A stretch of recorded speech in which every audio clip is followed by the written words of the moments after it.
This story will be the last thing we say, and it'll hopefully stay with you. One time there was a king that had only one daughter. He only had one daughter, that's all he had in the world.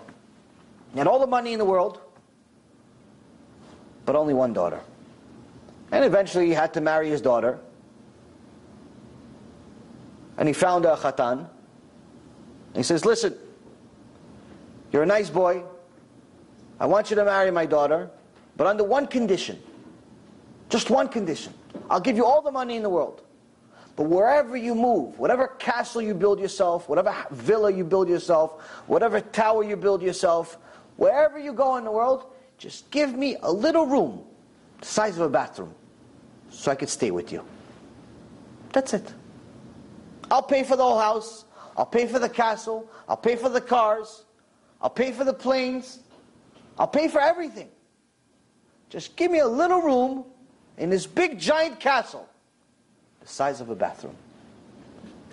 Sounds like a good deal? It's a pretty good deal, right? That's God. God is giving you everything you have.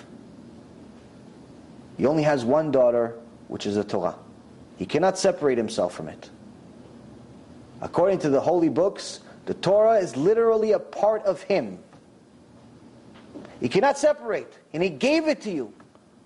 And he's going to give you everything else. Your house, the oxygen in your lungs, your vision, your money, your wife, your kids, everything you want, anything. All he wants is a little bit of room wherever you go. That's why it says, Im bechukotai telechu, not Im bechukotai ta'asu, or tishmou. It doesn't say, if you will keep my mitzvot. It says, if you will walk with my mitzvot. Meaning, wherever you go, HaShem has to come along. Whether it's a vacation, you still have to be religious. At home, you have to be religious. At work, you have to be religious. Wherever you go, HaShem is there. And as long as you act like HaShem is there, Bezat HaShem, everything will work out. You've just experienced another Torah class brought to you by TorahAnytime.com.